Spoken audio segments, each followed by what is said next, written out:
Imagine being 17 years old, working the first job you actually love, only for your so-called manager to punish you for having two broken fingers. Imagine being fired for a medical emergency, humiliated in front of your coworkers, and told to show up for shifts where they secretly planned to call the police on you. And now imagine this. A few months later, you find out he is the one who gets fired. Because of you. Because you finally told the truth.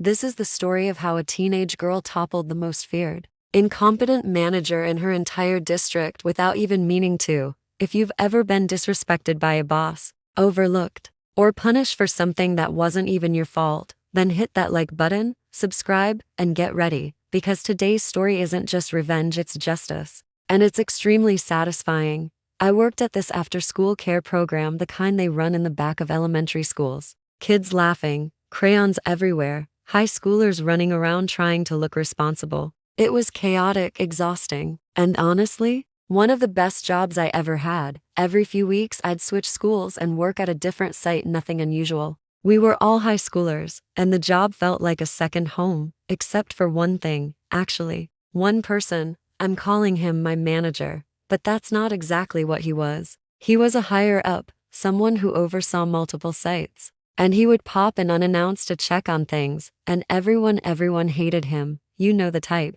The guy who acts important but folds like wet cardboard when it's time to actually manage something. Let me paint a picture. One coworker showed up drunk to work. Nothing.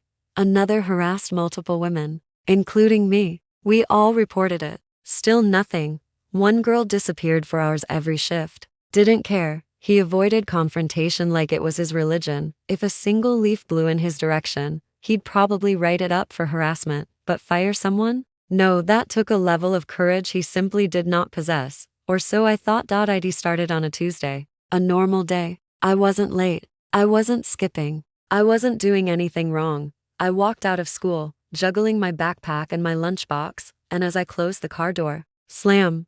A bolt of pain shot up my arm so fast I couldn't even breathe. I had crushed my fingers in the door, not the tips. Not a little pinch.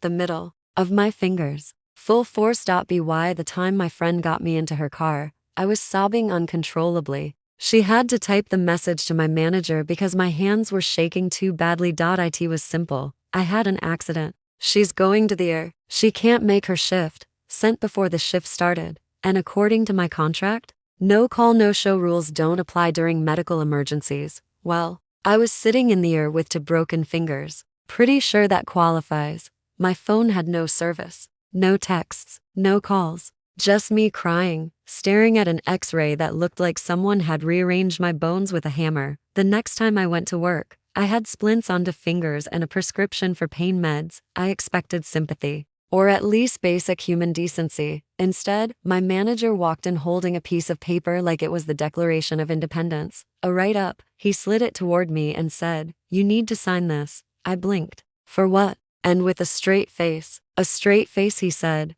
"I called you telling you to still come in. You didn't answer." I stared at him, stunned. "In the ER," I said slowly, in case he didn't understand. "I had no service. And I had two broken fingers." He shrugged. Not my problem. His eyes were cold, almost bored, and suddenly the truth hit me. This man wasn't afraid to fire someone. He was just afraid to fire the people who deserved it, people who harass coworkers. Too scary. Someone with broken bones who couldn't fight back. That he could handle. He fired me on the spot. But here's where it becomes absolutely insane. Not only did he fire me, he also told me I was expected to show up to my next scheduled shifts. What? I sat there in total shock. There was even an HR rep sitting in our meeting, silently observing everything like some sort of defeated ghost. And because I was stunned, embarrassed, and still kind of scared, I went to the first shift, then the second, and during that second shift, a woman I had never seen before walked in.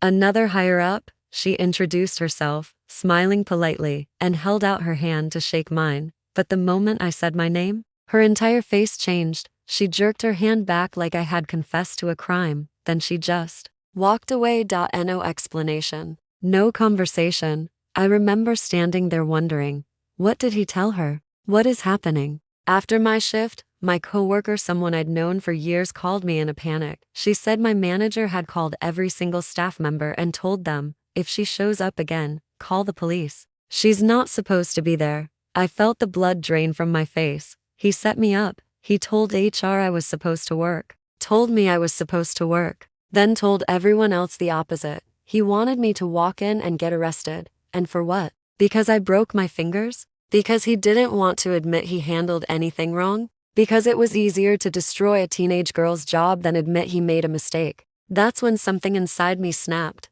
The next day, I marched into our, not scared, not crying, just done. They sat me down with the head of the department, the actual boss of the entire after-school program, and the HR woman who had been in the room during my firing. I laid it all out. The harassment that he ignored, the drunk coworker he allowed to stay, the girl who disappeared every shift unfair, right up being told to show up, being threatened with policy, the broken bones, the complete lack of humanity. And then the HR rep confirmed everything I said. She backed me up. I watched their faces shift from confusion to concern to anger, but not at me.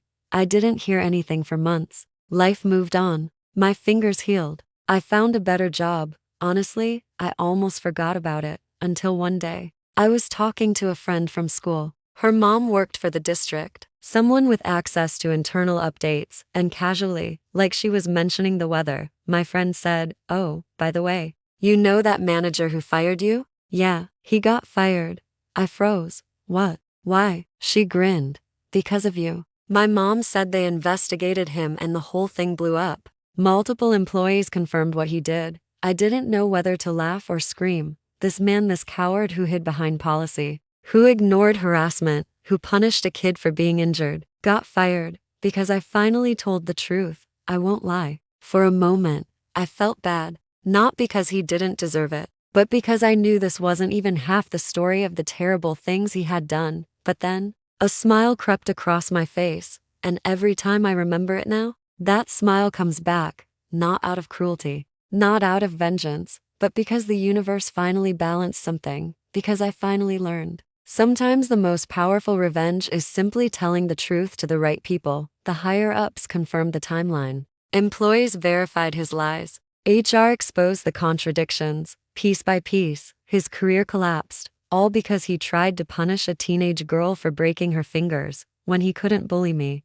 when he couldn't intimidate me, when he couldn't twist the story anymore. The truth did what he never expected. It fired him.